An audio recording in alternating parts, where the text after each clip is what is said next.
धनपुर नाम के छोटे से गांव में एक चुलबुली और हंसमुख बहू रहती थी। नाम था रानी। रानी इतनी प्यारी और खुशमिजाज थी कि पूरे गांव में उसकी मुस्कान की चर्चा होती रहती थी। लेकिन उसकी एक बड़ी कमजोरी थी। उसे गोलगप्पे खाने का जबरदस्त शौक था। गांव में कोई शादी हो, मेले लगें या हाट बाजार, रानी सबसे पहले गोलगप्पे वाली दुकान पर ही पहुंच जाती थी।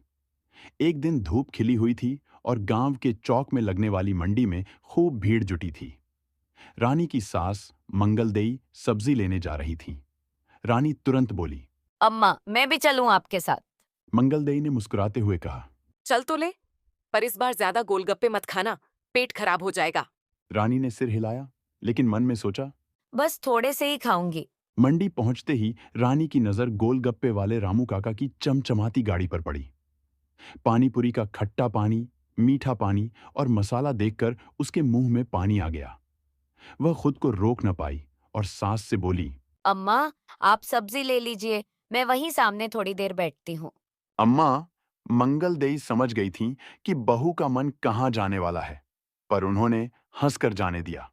रानी गोलगप्पे वाले के पास पहुंची और बोली, रामू काका, आज तो बहुत दिनों बाद आए हैं, चलिए एक प्लेट बना दीजिए। रामू काका बोले, अरे बहुरानी, एक प्लेट? तुम्हारे लिए तो मैं 2 प्लेट भी कम समझूं। रानी शर्मा गई और बोली, नहीं काका, आज बस थोड़ा ही। लेकिन जैसे ही पहला गोलगप्पा उसके मुंह में गया, वह खुद को रोक न पाई।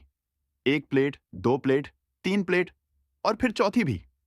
रामू काका हैरान थे कि इतनी दुबली पतली बहू आखिर इतना खा कैसे लेती है। उधर मंगलदेई सब्जी लेकर लौट रही थीं। उन्होंने दूर से रानी को गोलगप्पे खाते देखा। वह हंसते हुए पास आईं और बोलीं, बहू, बस भी करो। गोलगप्पे वाले काका तो तुम्हें देखकर ही खुश हो जाते हैं।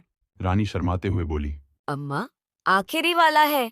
तभी गांव की दूसरी औरतें भी देखने लगीं और हंसते हुए बोलीं, अरे रानी बहू, तुम्हारा तो नाम ही पड़ जाएगा, गोलगप्पे वाली बहू।